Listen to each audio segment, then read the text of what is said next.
ओम शांति। कोई किसी का पिता नहीं, कोई किसी का पुत्र नहीं, सब कुछ ऋणानुबंध है, सब अपना अपना कर्ज चुका रहे हैं। आजकल देखिए दुनिया में आपने ऐसे बहुत केस सुने होंगे कि कोई पिता ही पुत्र का हत्यारा निकला है, किसी पिता ने पुत्र का मर्डर कर दिया या पुत्र ने पिता का मर्डर कर दिया है। ऐसे बहुत सारे केस आपने सुने होंगे। तो ऐसा ही कुछ केस सुनने में आया है। तो वीडियो में कुछ लोग देख रहे होंगे, न्यूज़ पर आया होगा, फेसबुक या यूट्यूब पर देख रहे थे। तो माना कि एक पिता ने ही पुत्र का मर्डर कर दिया है। तो वो लोग कुछ आपस में देख करके ऐसी बात कर रहे थे, चर्चा कर रहे थे। तो उसी में से कुछ लोग कह रहे थे कोई किसी का पुत्र नहीं होता है, कोई किसी का पिता नहीं होता है, सब अपना अपना कर्ज चुकाने के लिए आए हैं। तो मुझे लगा कि इसी के ऊपर आपसे भी बात की जाए। तो देखिए वास्तव में होता क्या है कि हर एक इंसान की अपनी यात्रा है। मेरी अपनी यात्रा है, मेरे पिताजी की अपनी यात्रा है, मम्मी की अपनी यात्रा है, भाई की अपनी यात्रा है, पत्नी की अपनी यात्रा है और बच्चों की अपनी यात्रा है।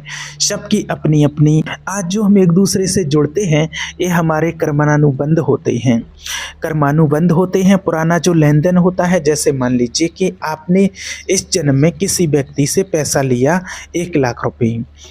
अब आपने उस व्यक्ति को वो पैसा नहीं चुकाया, माना उसको लौटाया नहीं। वो व्यक्ति मांग मांग करके थक गया लेकिन आपने नहीं दिया। तो ऐसा नहीं कि आपने नहीं दिया तो ऐसा थोड़ी कि वो पैसा आपका बच जाएगा। क्या होगा फिर? उस व्यक्ति को फिर आपके घर में किसी भी रूप में आना पड़ेगा। हो सकता है वो आपके बच्चे के रूप में जन्म ले, आपकी पत्नी के रूप में जन्म ले करके आए, माना उसका जन्म कहीं हो और वो फिर आपकी पत्नी बन करके आए, आपकी पत्नी के रूप में आपके घर में आए और आपके जो वो पैसे जितने बाकी थे और उसका जो ब्याज जितनी देर बाद वो आएगा, उसका जो ब्याज बनेगा। कई बार ऐसा होता है ना, जैसे कि किसी व्यक्ति की शादी होती है और शादी होने के बाद में जो है पता चलता है कि 6 महीने चली शादी और 6 महीने के बाद दोनों सेपरेट हो गए और जो लड़की है वो पैसा भी ले गई और चली गई। तो ये कौन सा पैसा है? ऐसा क्यों हुआ कि शादी होने के बाद ऐसा क्यों हुआ? जो कई लोग बोलते हैं ना कि शादी के बाद में तलाक क्यों हो जाता है। तो ये सब कुछ कर्मानुबंध होता है। तो जो बकाया होता है वो चुकाना पड़ता है। कहीं का किया कहीं तो चुकाना पड़ता है। जब इंसान सीधे तरीके से नहीं देता है तो कर्म थोड़ी छोड़ता है उसको। कर्म के पास तो देखिए बहुत सारे जो तरीके हैं और वो इतने प्यार से लेता है कि जैसे कि मान लो आपने किसी से 1 लाख रुपए जो लिए थे, जो बात कर रहे थे अभी, तो वो व्यक्ति सामने वाला मांग मांग करके थक गया लेकिन आपने नहीं दिए और आपके पास पावर थी, आपके पास शक्ति थी, आपने उसको चुप करा दिया, चुप हो गया सामने वाला, तो वो पैसा छूटेगा नहीं। अब ऐसा होगा कि मान लीजिए कि आपकी किसी लड़की से मित्रता हो गई, आपके हो सकता है आपके ऑफिस में हो, आपके कॉलेज में हो या कहीं पर भी हो, वो आपको बड़ी सुंदर लगेगी। अब वो जो लड़की है वो कौन है? वो जो आपका पैसा बकाया था वो लेने के लिए आई है, लेकिन आपको थोड़ी पता चलेगा। आपको लगेगा कि ये तो विश्व सुंदरी है, तो परी है और ये तो मुझसे प्यार करती है, मैं कितना स्मार्ट हूँ। ठीक है, अब वो आपके जीवन में आएगी और धीरे धीरे आपसे 5,000, कभी 10,000, कभी 20,000 रुपये लेगी। कभी आपने झुमके कभी कुछ दिलाया, आप घुमाने ले गए, किसी को पता नहीं, आपके घर वालों को पता नहीं, उसके घर वालों को पता नहीं, और बस घुमा फिरा करके और सब कुछ हो गया और जितना बकाया था वो ले गई और उसके बाद वो अपने रास्ते चली गई। वो रास्ते चली गई और आपको रुला के गई, आपको रुला के ही जाती है। तो कहीं का किया कहीं तो चुकाना पड़ेगा, बच नहीं सकता है इंसान। इस बात को आप अच्छे से समझ लीजिए। इसीलिए कहा जाता है कि कोई किसी का पिता नहीं होता है, कोई किसी का पुत्र नहीं होता, कोई किसी का भाई नहीं। ये सही बात है, क्योंकि हर एक इंसान जो आपसे जुड़ा हुआ है, चाहे वो किसी भी रूप में आपसे जुड़ा है, वो अपना कर्म पूरा करने के लिए आया हुआ है। क्योंकि अगर कोई किसी का भाई होता, समझना बात को, तो कभी भी ये सुनने में नहीं आता कि इन दोनों भाइयों के बीच में लड़ाई चल रही है। किस बात की लड़ाई भाई? एक खून है, किस बात की लड़ाई चल रही है? एक आपने देखा होगा कि एक जरा सी ज़मीन के टुकड़े के लिए लड़ाई हो जाती है, 5,000 रुपये के पीछे लड़ाई हो जाती है। भाई भाई है तू मेरा, 5,000 क्या 10,000 रख ले, क्या दिक्कत है? तो अच्छा, ऐसा भी नहीं कि सबकी लड़ाई हो रही है। कई बार ऐसा भी होता है कि आपने किसी व्यक्ति को बहुत प्रेम दिया, किसी व्यक्ति का अपने जीवन सुधार दिया, है ना? अब उस व्यक्ति का बकाया है आपके ऊपर, कर्ज है। तो वो व्यक्ति आपका भाई बन करके आएगा, वो आपको इतना प्रेम करेगा, वो आपको सब कुछ दे देगा, तो उसको धन की भी लालसा नहीं रहेगी। वो बोल देगा तू मेरा भी ले जा, भाई मेरे को नहीं चाहिए। ये कब होता है? जब आप किसी के साथ अच्छा करते हैं। ऐसा नहीं कि सबकी पत्नियां खराब, सबके पति खराब। कोई पति जो है वो अपनी पत्नियों को सब कुछ ला के देते हैं, खूब घुमाते फिराते हैं, खूब ध्यान रखते हैं, खूब खिलाते पिलाते मौज करवाते हैं।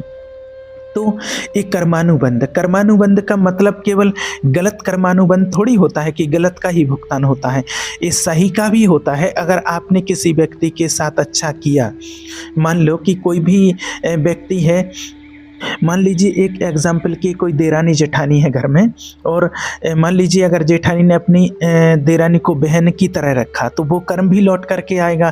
फिर आपके मान लीजिए वो कर्म हो सकता है आपके बच्चे के रूप में लौट करके आ जाए, तो वो आपका बच्चा है, वो आपको इतना प्यार देगा, सम्मान देगा कि कुछ पूछो ही मत। या हो सकता है आपके बच्चे की जो बहू आए, पत्नी आए, वो आपको इतना प्यार दे कि माना कुछ पूछो ही मत।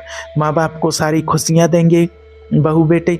तो इसी तरह से आपने ये भी देखा होगा कि जैसे किसी का लड़का होता है, लोग कहते हैं मेरा लड़का है, तो आपने भी सुना होगा कि मैंने तो देखा भी है अपनी आंखों से कि एक पिता, माता पिता के 4 लड़के, लेकिन वो चारों लड़कों में से एक भी लड़का उसको रख नहीं पा रहे हो, चारों बढ़िया कमा रहे हैं।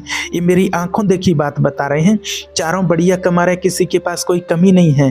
लेकिन माता पिता की उम्र लगभग 75-80 साल होगी, और दोनों अकेले एक छोटे से रूम में रहते हैं जहाँ पर ठीक से लाइट नहीं है, और वहाँ पर दोनों अकेले खाना बना करके खा रहे हैं। ये मेरी बिल्कुल प्रैक्टिकल आंखों देखी हुई बात है। और फिर धीरे धीरे करके क्या हो गया, पिता तो उनके चल बसे, पिता उनके चल बसे, और फिर माँ अकेली बची। और माँ जो अकेली बची तो वो अकेली रह रही, कहीं यहाँ कभी वहाँ, कभी वहाँ चली जाती। और फिर क्या होता है, देखो माँ तो माँ होती है।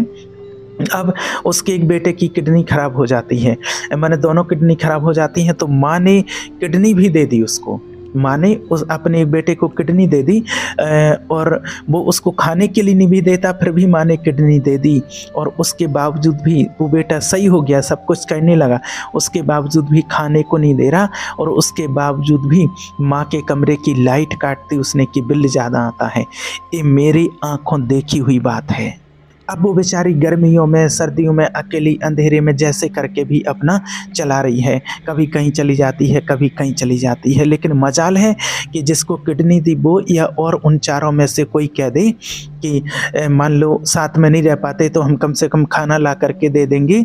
और कई बार ऐसा भी देखा गया है कि कई लोग जो टिफ़िन का काम करते, तो टिफ़िन वो पूरी दुनिया में सबको बना के दे रहे होंगे। जैसे टिफ़िन का बिजनेस करते हैं ना, तो वो सबको खिला रहे होंगे टिफ़िन, लेकिन एक टिफ़िन वो माता पिता को नहीं दे पाते हैं।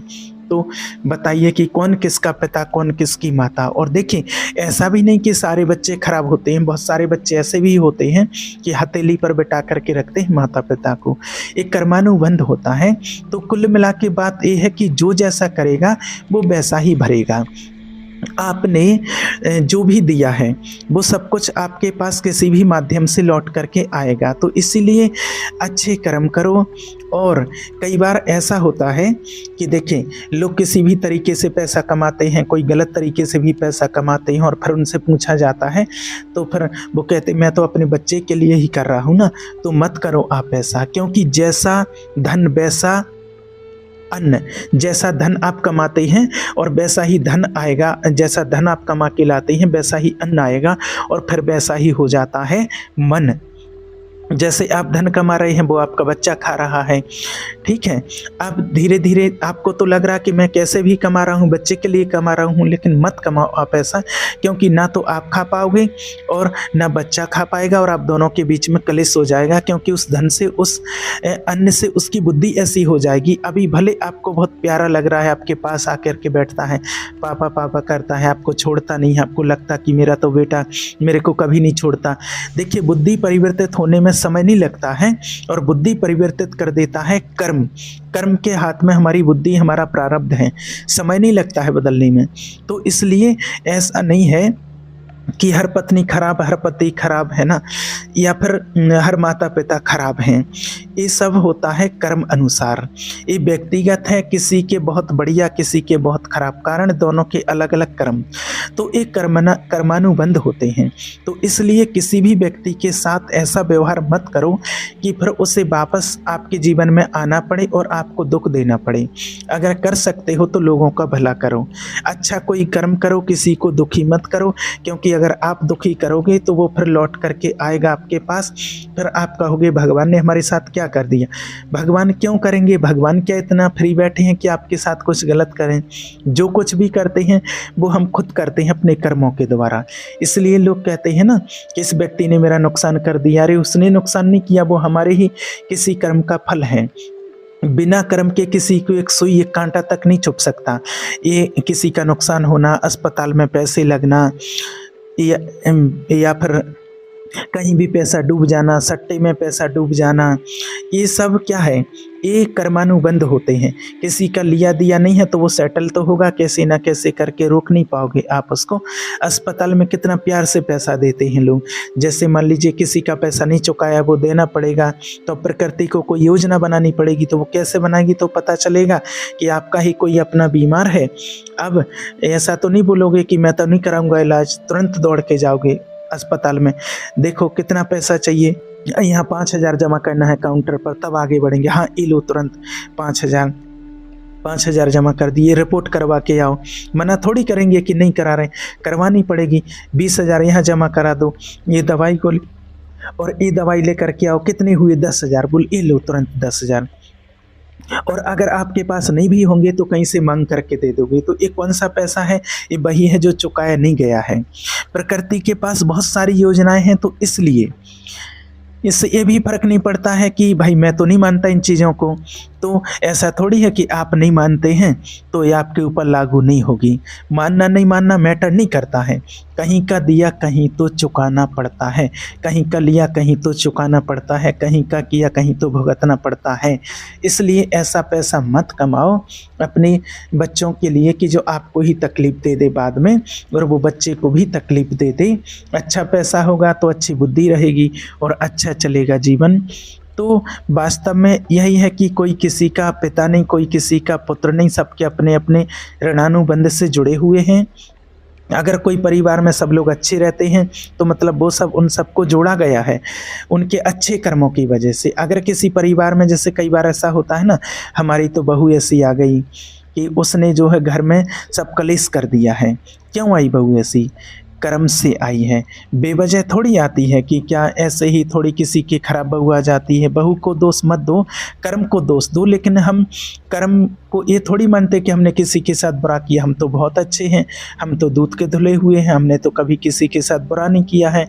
देखिए प्रकृति का नियम पक्का है।